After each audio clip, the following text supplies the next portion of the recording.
오늘 주님께서 주신 말씀은 사도행전 1장 12절에서 14절까지 말씀입니다. 사도행전 1장 12절에서 14절까지 말씀을 한 목소리로 같이 읽도록 하겠습니다. 제자들이 감람원이라 하는 산으로부터 예루살렘에 내려오니 이 산은 예루살렘에서 가까워 안식일에 가기 알맞은 길이라. 들어가 그들이 유하는 다락방으로 올라가니 베드로, 요한, 야고보, 안드레와 빌립, 보마와 바돌로메, 마테와 및 알포의 아들 야고보, 셀로신 시몬, 야고보의 아들 유다가 거기에 있어 여자들과 예수 마음을 같이하여 오로지 기도에 힘쓰더라. 아멘.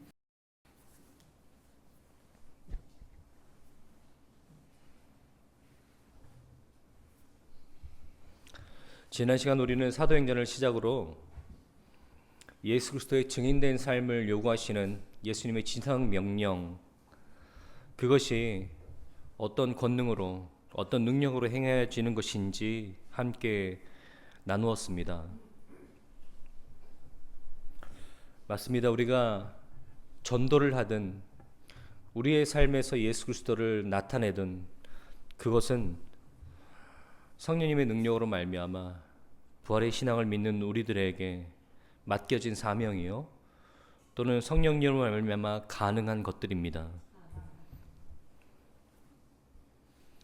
여러분, 전도 집회를 위해서 기도하고 대상을 선정하신 분들이 있으실 겁니다. 그러면 그 대상을 생각할 때마다 가능성이 보여진다기보다 과연 저 사람이 내가 내미는 손길로 말미암아 전도되어져 교회에 심겨질 것인가 라는 그런 의문을 갖고 걱정이 됩니다. 특히 믿지 않은 배우자, 믿지 않은 가족, 믿지 않은 형제들과 또 부모님을 볼 때면 차라리 전도지를 갖고 나가서 밖에 있는 아무도 모르는 사람들 데리고 와서 전도하는 것이 더 낫겠다라는 생각이 들 정도로 더 어려운 상대입니다. 근데 여러분, 우리가 사도행전을 함께 나누면서 여러분들이 가져야 될 마음가짐은 무엇이냐? 내가 나의 힘과 능력으로 하려다 보니 내 배우자는 어렵고 내 가족들은 어렵습니다. 하지만 우리가 증인으로서의 삶을 사는 것은, 그 지상명령을 감당하는 것은 내가 아니라 우리 안에 계신 성령님께서 하시도록 하는 겁니다. 성령님께서 주신 능력으로 하는 겁니다. 여러분, 그 능력은 우리가 할 수 없어 보이는 것, 우리에게 불가능한 것들을 가능하게 하시는 그 성령님의 능력이라는 것입니다. 과연 저 도성에서 사람들이 회개하고 예수님께 나아올 것인가? 과연 저 사람은 변화하고 회개할 것인가? 불가능해 보이는 그런 현실들 속에서 사도 바울과 베드로 및 여러 사도들은 성령의 권능으로 말미암아 그 불가능한 것들을 가능하게 만들었던 그 역사와 그 이야기를 다루고 있는 것이 사도행전입니다. 우리가 이 사도행전을 나누는 동안에 증인되라라는 그 예수님의 명령은 내 자신이 드러나고 또는 사도 바울이라든지 베드로라는 어떤 인물에게 집중되는 것이 아니라 그 안에서 역사하셔서 불가능한 것들을 가능하게 하시고 쓸모없는 것들을 필요하게 하심으로 하나님께서 그 증인으로서의 삶을 살게 하시는 그 성령의 능력, 그것을 주목하며 그때 바울에게 임하였던 그 성령, 마가의 다락방 120명 사도들에게 임하였던 그 성령이 지금 우리 안에 있는 성령과 동일한 성령인 것을 기억하시며 이것이 우리 삶 속에서 벌어지는 또 하나의 사도행전이라는 것을 바라보시는 여러분 되시길 바랍니다. 오늘 그 다음 이야기를 함께 이어가도록 하겠습니다. 예수님께서 정말로 그들 가운데 약속하신 대로 승천하셨습니다. 성경은 그들이 얼마나 멍하니 하늘을 쳐다보고 있었는지에 대해서 기술하고 있습니다. 그럴 수밖에 없죠. 정말로 그들이 의존하고 있었던 그 영적인 지도자, 그 지도자가 하늘로 올라갔습니다. 더 이상 그들과 함께하지 않는 겁니다. 가시적으로, 육체적으로, 물리적으로 더 이상 그들과 함께하지 않는다라는 것입니다. 이제 곧 부활하셔서 이제 부활하셔서 그 부활의 승리의 그 기분을 만끽하기도 전에 예수님께서 올라가신다라는 거예요. 약속하신 성령을 부어주기 위해서 올라가야만 한다라는 예수님의 말은 이해가 되지 않는 것이었습니다. 이제 죽음을 이기신 예수님께서 우리의 상황을 역전시킬 그런 힘과 권세로 이 모든 것들을 뒤바꿔 놓을 거라고 생각했는데 기껏 하시겠다라는 게 하늘로 올라가시겠다라는 겁니다. 멍하니 한참을 하늘을 바라봤습니다. 하늘 예수님께서 올라가신 그 하늘을 바라보면서 얼마나 멍하니 한참 있었는지 두 천사들이 그들을 깨워서 하늘로 가신 본 그대로 오리라 하셨으니 그들에게 예수님께서 명하신 그 지상 명령을 다시 한번 깨워서 너희들이 무엇을 기다리고 무엇을 기대해야 되는지에 대해서 다시 한번 그들에게 자각시켜 줍니다.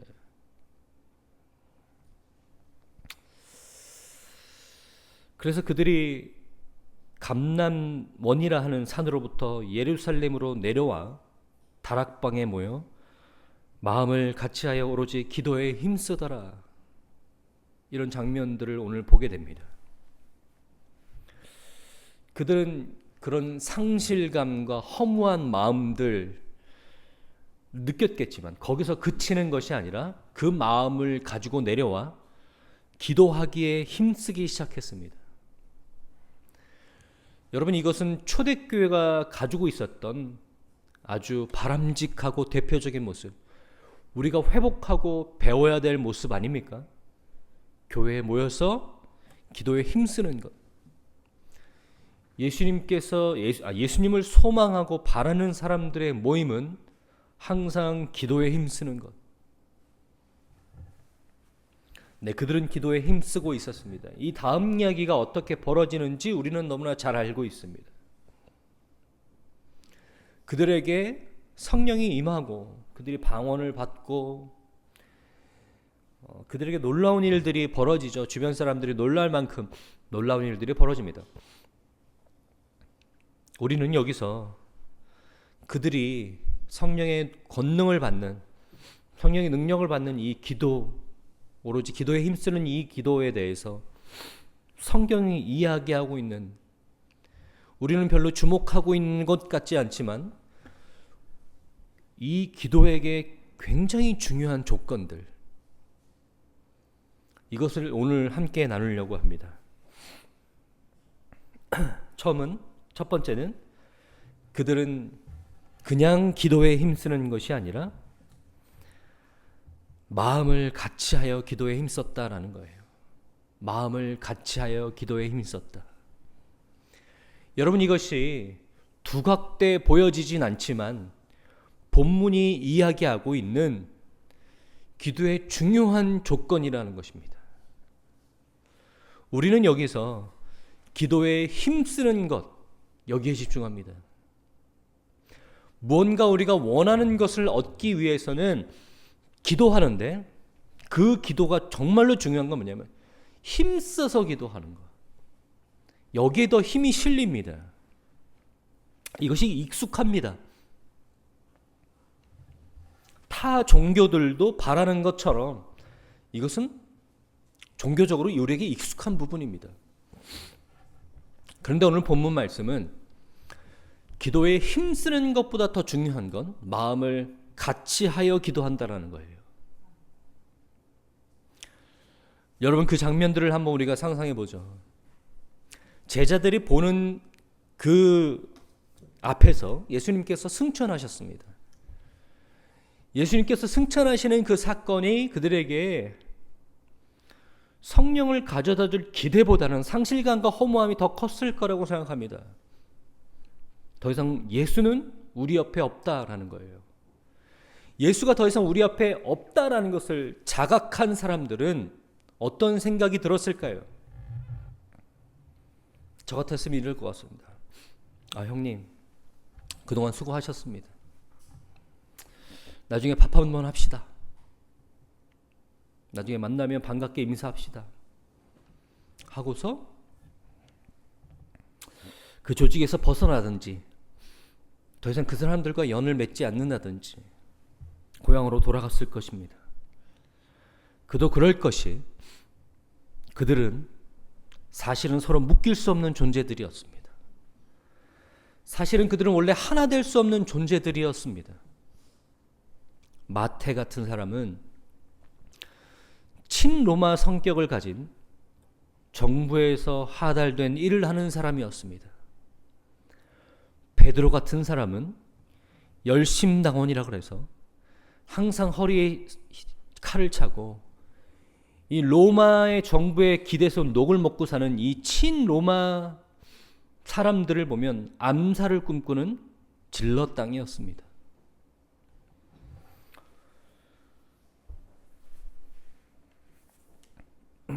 뿐만 아닙니다. 요한과 그의 형제 안드레는 집안이 유력한 지역 유지였습니다. 꽤 많은 재산을 갖고 있었습니다. 또 어떤 제자는 정말로 가난한 제자였습니다.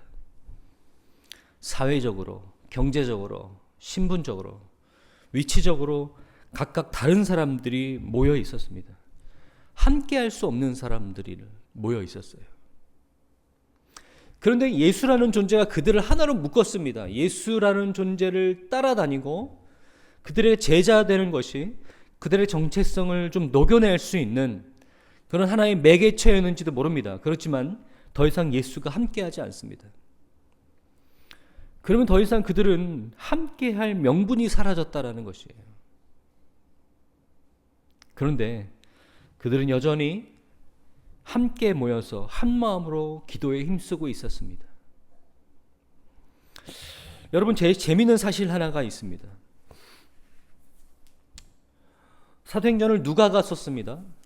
누가가 자기가 쓴 복음서 누가복음에는 이 제자들에 대해서 이렇게 얘기합니다. 6장입니다. 누가복음 6장 12절에서 16절입니다. 누가복음 6장, 누가가 예수님께서 처음 12제자들을 세우셨을 때 이 제자들의 명단입니다.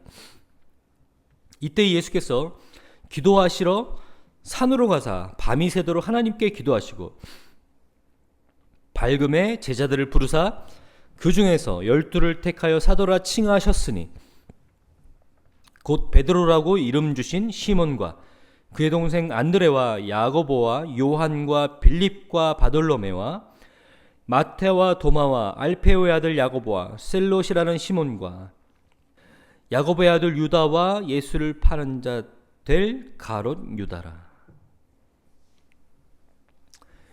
이렇게 12 제자들의 명단을 우리에게 이야기하고 있습니다. 보고하고 있습니다. 그런데 오늘 본문에 나오는 12 제자의 명단은 조금 바뀌어 있죠. 당연한 거 아닙니까? 가롯 유다가 죽었으니까 그 얘기하는 거 아닙니다. 12 제자의 명단의 순서가 바뀌어 있는 거예요. 이름의 순서가 바뀌어 있는 거예요. 같은 저자가 12 제자의 명단을 쓰고 있는데 누가복음에 썼을 때 예수님께서 그들을 세우셨을 때의 명단과 지금의 명단은 달라 있습니다. 순서가. 이 순서가 의미가 있습니다. 누가복음에, 그러니까 이 누가복음에 나와 있는 이 12 제자의 명단은 가족 중심적으로 묶여 있습니다. 그리고 연장자 우선으로 묶여 있습니다. 가족끼리 묶여 있고 연장자가 먼저 나옵니다. 그러니까 어떻게 보면 이 누가복음에 나오는 이 명단의 순서는요, 첫 번째 가족끼리, 또 가까운 사람들끼리 먼저 묶여 있고요. 또 이 나이가 많은 순서, 연장자 순으로 이렇게 되어 있습니다. 그러니까 별로 의미가 없다라는 거죠. 어떻게 보면 그들이 가지고 있는 원래 그런 기존의 그런 카테고리 안에서 그들을 나열하고 있다라는 거예요. 근데 오늘 이 사도행전 1장에 나오는 명단은 달라져 있습니다. 원래 가족이었던 사람들, 원래 연장자였던 순서가 아니라 사도행전에서 상대적으로 많은 비중을 가지고 있는 사람들, 사역에 많은 비중을 갖고 있는 사람들 순으로 나열되어 있다는 거예요. 그러니까 이 목록은, 이 명단은요, 가족도 어떤 의미를 갖고 있는 것이 아니고, 나이도 아니고, 그러니까 세상이 이야기하는 그런 카테고리, 범주가 아니라 예수님께서, 그들이 이 땅에서 중요한 사역을 맡고 있는 것, 사역의 비중을 갖고 있는 것 우선으로 두고 있다는 거예요. 지금 성경은 우리에게 무엇을 보여주고 있냐면, 그들이 더 이상 예전의 그들이 아니라, 예전에 생각하고 있는 그들이 아니라, 예전에 우리가 그들을 생각할 때 누굽니까? 그들은 누구의 아들 요한, 누구의 동생 야고보, 또 어디 출신 시몬, 이렇게 생각했을지라도 지금은 완전 새로운 개념으로 그들이 함께 묶여 있다라는 거예요. 뿐만 아닙니다. 14장에 보면 여자들과 예수의 어머니 마리아와 예수의 아우들과 더불어 마음을 같이 하고 있다라고 되어 있습니다. 여자들은 중요한 임무를 맡은 사람들에서는 항상 제외되는 사람들입니다. 증인 측에서도 끄지 않는 사람들, 세상에서는 그들을 증인이라고 생각하지 않습니다. 그래서 우리는 성경을 볼 때 이상한 장면을 보죠. 예수님께서 부활하셔서 빈 무덤, 예수님의 부활한 첫 증거였던 빈 무덤을 누가 봅니까? 여자들이 보는 거예요. 근데 여자들의 말은 증언이 되지 않습니다. 그래서 그 부분을 보면서 성경을 가지고 있는 하나의 외증이라고 하는데, 만약에 성경이 누군가의 의도에 의해서 허구에 의해서 쓰여졌다면 절대로 그렇게 쓰지 않았을 거라고 얘기하는 거죠. 왜냐하면 여자들은 증인이 되지 않기 때문에. 그만큼 여자들의 사회적 위치가 그랬습니다. 근데 오늘 보니까요, 마음을 같이 해서 함께 기도하는 그들의 명단을 보니까 여자들이 중요하게 껴 있습니다. 예수님의 사역에 함께 도왔던 여자들, 막달라 마리아와 마르다, 수산나, 이런 사람들이 이 명단에 껴 있는 거예요. 오늘 여기서 성경은 우리에게 이야기하고 있습니다. 우리의 출신과 우리의 혈연과 지연과 세상에 이야기하는 조건들, 그것이 아니라 우리는 성령으로 말미암아 예수 안에서 하나 된 존재로서 더 이상 우리가 생각하는 그런 가치와 기준이 아니라, 그런 범주 카테고리가 아니라 예수 안에서 우리는 오로지 하나님께서 하나 되게 하신 하나의 존재라는 것을, 그런 것을 기억하시면서 마음을 함께 모아 기도하셔야 된다라는 겁니다. 우리는 요즘 안타까운 현실 가운데 있는 것 같습니다. 분명히 성령은 우리를 하나 되게 하시는 하나님의 영입니다. 하나 될 수 없는 사람들이 하나 되고, 우리의 생각과 가치관을 넘어서 우리를 하나 되게 하신다라는 겁니다. 절대로 하나 될 수 없는 사람들, 묶일 수 없는 사람들, 그런 사람들이 성령 안에서 하나 되는 거예요. 우리는 불가능합니다. 그런데 성령님은 가능하게 하시는 거예요. 그게 성령님께서 이 공동체 가운데 역사하신다라는 중요한 증거가 되어야 됩니다. 중요한 증거가 되셔야 돼요. 그런데 이상합니다. 성령은 하나 되게 하시는데, 그래서 성경은 우리에게 뭐라고 하냐면, 성령님께서 하나 되게 하신 것을 너희가 힘써 지켜라 라고 얘기합니다. 그런데 우리는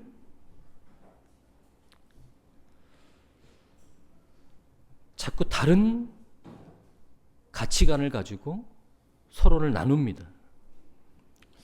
미국에 보면서 미국의 현실들이 어떤지 모르겠지만 흑인 교회가 있고 백인 교회가 있다라는 얘기를 들을 때 그 내부 사정을 다 이해할 수는 없지만 잘 이해가 되지 않습니다. 흑인 교회가 있고 백인 교회가 있습니다. 참 세상적으로도 그렇게 나눈 것은 사회가 권장하지 않죠. 만약에 어떤 식당에서 우리는 백인 손님만 받습니다. 그러면 지탄받는 일 아닙니까? 그런데 교회가 흑인 교회가 있고 백인 교회가 있대요. 그런 교회에서 성령의 임재를 기대한다라는 것은 앞뒤가 맞지 않는 거 아닙니까?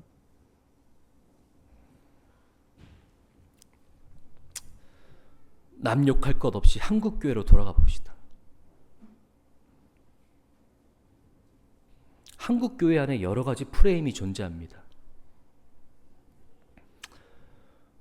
저는 교회 안에서 존재할 프레임 그러면 딱 한 가지, 복음. 그거 말고 우리 안에서 존재할 프레임은 없습니다. 복음 안에서 모든 것들을 평가하고 바라보고 복음 안에서 모든 것들이 설명되고 해석되어지는 것이 우리 공동체의 정체성입니다. 그런데 가치관, 정치 성향 이런 프레임으로 성도를 가릅니다. 그것도 성령을 꽤나 아신다는 분들이 더욱더 그럽니다. 저는 솔직히 이해되지 않습니다. 아니요, 좀 더 정확하게 하면 잘못됐다라고 생각합니다. 대한민국에서 성령운동 꽤나 하셨던 분들이 앞장서서 그렇게 합니다.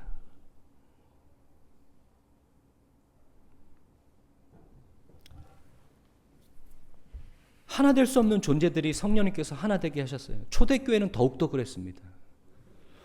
노예들도 있고 자유인들도 있었습니다. 유대인도 있고 이방인도 있었습니다. 그런 사람들이 어떻게 함께합니까? 지금의 우리의 정치적 성향과는 비교할 수 없는 더 높고 강한 프레임입니다. 그런데 그런 사람들이 함께 교회에서 함께 했다고요. 그렇게 하신 분이 누구라고요? 성령님이라고요. 성령님께서 가능하게 하신 일들이라고요. 그런 것들이 복음 안에서 복음의 능력으로 살아내지 못하니까 바울이 로마서에서 꾸짖는 거라고요. 그런데 그런 일들이 아직도 우리 교회 안에서 벌어지고 있어요. 그러면서 어떻게 합니까? 나는 그들과 함께 할 수 없어. 교회 안에서 믿는 자들과 믿지 않는 자들을 나누는 것도 사실은 목회자 입장에서는 불편합니다. 그런데 교회 안에서 좌파 기도인과 우파 그리스도인을 나눕니다. 저는 묻고 싶습니다. 우리가 나중에 들려 올려져가 천국에서 예수님 앞에 서게 되는 그날 예수님께서 우리에게 넌 좌파였니 우파였니 이렇게 물으실 것인지.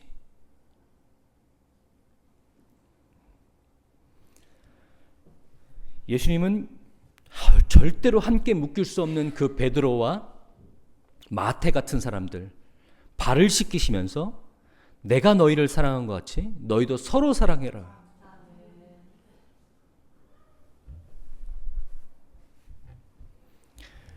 오직 성령이 너희에게 임하시면 너희가 권능을 받고 증인이 되라 라고 명하신 것. 너희가 스스로 하나 될 수 있는 것이 아니다. 너희가 스스로 한 가족 될 수 있는 것이 아니다. 성령님께서 너희에게 임하시면 너희가 그리스도 안에서 한 가족 되고 한 마음으로 서서 기도할 수 있는 것입니다. 누가복음에 가족 단위로 연령순으로 묶여 있었던 그 명단은요, 더 이상 의미가 없습니다. 왜냐? 성령 안에서 한 가족 되고 한 마음으로 될 수 있는 것이기 때문입니다. 그래서 성령님께서 그들을 한데로 모아 한 마음으로 기도하게 하셨습니다. 여러분, 성령의 능력을 기대하십니까? 성령의 능력으로 말미암아 살아내는 여러분의 사도행전을 쓸 수 있는 그런 신앙인으로 살고 싶습니까? 그러면 성령으로 말미암아 하나 되는 공동체의 모습을 보이십시오. 성령이 없어도 가능한 일들을 구현시키고 있으면서 성령의 일이라고 함부로 포장하지 마시고 성령이 아니면 불가능한 일들을 우리 안에서 현실화시킴으로 이것이 성령님께서 우리 공동체 가운데 함께 하신 증거다라고 이야기하는 분당 침례교회가 되었으면 좋겠습니다.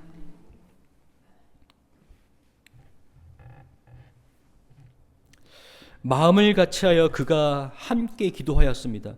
누가복음에 보면 예수님께서 이렇게 말씀하셨죠. 24장 49절입니다. 같이 읽겠습니다. 시작.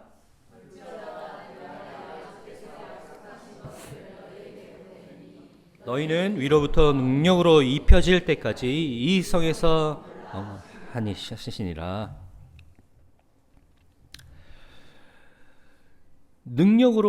위로부터 능력으로 입혀질 때까지 이 성에 머물라고 하셨습니다. 여러분, 오로지 기도에 힘쓰다라고 하는 이 표현에서 저는 항상 이 본문에게 질문을 던집니다. 항상 이 성경을 연구하는 사람의 입장에서 이 본문에게 질문을 던집니다. 여러분들은 경건하셔서 그냥 써 있는 그대로 읽으시겠지만 저는 항상 왜? 뭐 때문에? 이런 질문을 던집니다. 그러면 제가 이 본문에 던진 질문은 이거였어요. 오로지 기도에 힘쓰니라. 뭘 가지고 기도했지? 기도 제목이 뭐였을까? 이런 거예요. 여러분, 어떤 기도 제목으로 기도했을 것 같습니까?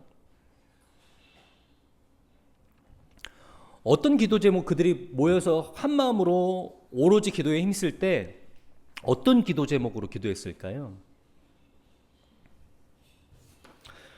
많은 주석들과 성경학자들은 제 이런 질문에 이렇게 대답합니다.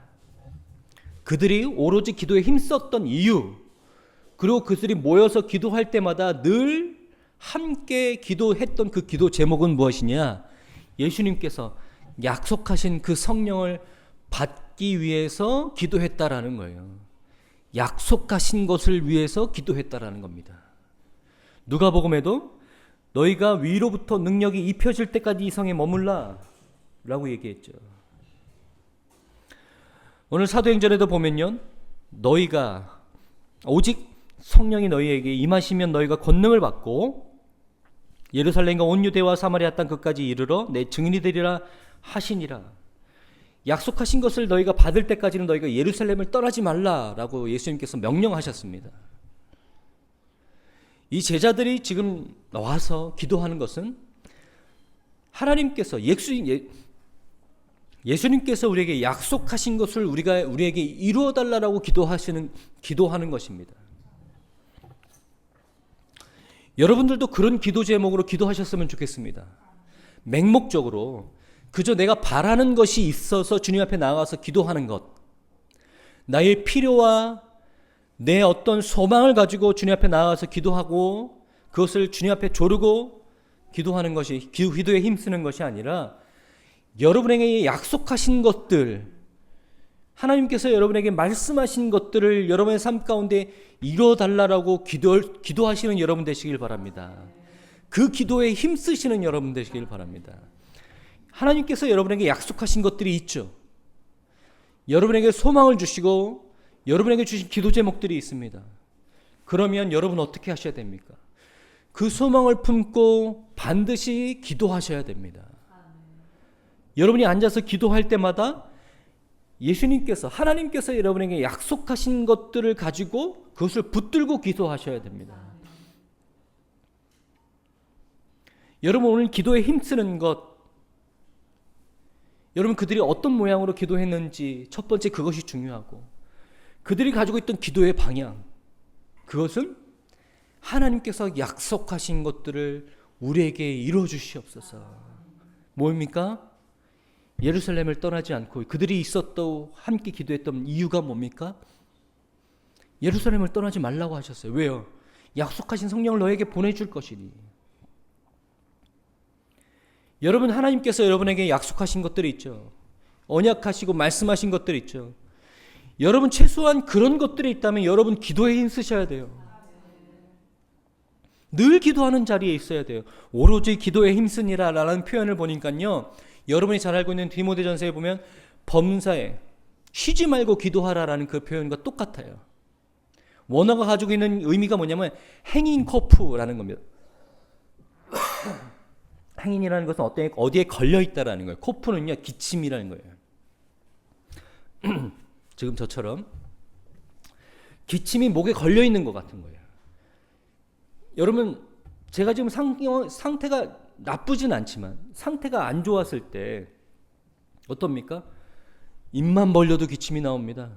공기가 조금만 들어가도 기침이 나와요. 의학 용어인데요, 오늘 이 본문 말씀이 오로지 기도에 힘쓴다는 건 그런 걸 얘기하는 거예요. 그냥 기침이 목에 걸려 있는 것처럼, 그냥 숨만 쉬면 기침이 나오는 것처럼, 말만 하면 그 말이 기도가 되는 것처럼 그렇게 기도에 힘쓰고 있었다라는 거예요. 그게 약속을 받은 사람들의 마땅한 행동이고 태도입니다. 여러분, 여기 중에요, 그런 사람들이 있어요. 하나님께서 올해 주신 나에게 말씀이 있어요. 그 말씀이 계속해서 나한테 부담을 줍니다. 어떤 말씀을 읽을 때마다, 어떤 상황에 있을 때마다 하나님께서 꾸준히 그 말씀을 생각나게 하세요.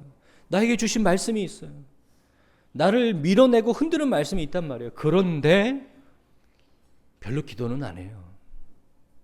그러면서 그 약속의 말씀이 여러분 안에서 벌어질 거라고 여러분 기대하지 마십시오. 여러분, 저는 오늘 이 본문 말씀을 보면서 그들의 기도가 성령의 권능을 만들었다 이렇게 이야기하고 싶지 않습니다. 하지만 하나님께서 약속하신 그 성령을 보내실 때 그들의 기도를 통해서 보내시는 것은 분명한 거예요. 그들의 기도가 없는 것을 있는 것으로 만들었다라는 것은 아닙니다. 하지만 하나님께서 약속하신 성령을 그들에게 보내주셨을 때 그들에게 기대하고 그들에게 바랬던 모습은 무엇입니까? 그들의 기도를 통해서 하나님께서 그들에게 임하셨다라는 거예요. 여러분, 그들의 그 마음을 같이 하여 약속하신 것들을 붙잡고 기대하는 그 기도는요, 엄청난 능력을 만들어냅니다. 그 능력, 그 권세, 그 말도 안 되는 일들, 불가능한 일들을 가능하게 하는 일들이 앞으로 우리에게 펼쳐질 겁니다. 사도행전은 그것을 우리에게 보여주고 있습니다. 한 가지만 예를 들고 마치겠습니다. 예수님께서 돌아가시기 직전까지 제자들이 보였던 모습이 뭡니까? 도망쳐. 여러분, 누가복음에 나오는 12제자들의 명단도 그렇고 사도행전에 나오는 12제자들의 명단도 그렇고 제일 먼저 나오는 사람들이 베드로입니다. 수제자, 리더였죠. 끝까지 변하지 못하고 도망쳤던 그 베드로. 끝까지 예수님의 부활과 승천을 이해하지 못했던 제자들. 끝까지 예수님께서 이루고자 했던 하나님의 왕국, 나라를 가시적인 거로만 생각했던 그 제자들, 갈릴리 사람들, 미련한 사람들. 조금만 위협이 닥쳐오면 도망가기 급급했죠. 그렇죠? 예수님께서 죽으시자, 십자가에 돌아가시자 자기의 생업으로 돌아갔습니다. 그 사람들이 사도행전 1장과 2장에 약속하신 성령을 붙잡고 약속하신 성령을 받고 어떻게 달라졌는지 아십니까? 5장 40절과 41절입니다.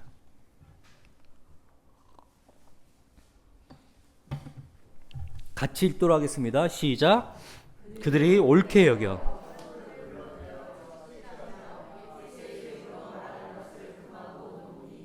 사도들이 그 이름을 위하여 능욕받는 일에 합당한 자로 여기심을 기뻐하면서 공회 앞을 떠나니라. 아멘. 그랬던 사도들이요, 복음을 전파한다라는 이유만으로 잡혀서 채찍질 당합니다. 능욕당합니다. 죽음의 위기까지 처해집니다. 그런데 그 사람들의 반응이 어때요? 그 이름을 위하여, 예수의 이름을 위하여 능력받는 일에 합당한 자로 여기심을 기뻐한다라는 거예요. 기뻐한다라는 거예요. 여러분, 사람이 이렇게 바뀌는 게 가능합니까? 사람이 이렇게 바뀌는 거 보셨어요? 여러분, 한평생 기대하고 사는 여러분의 배우자가 이렇게 하루아침에 바뀌는 거 여러분 보셨어요?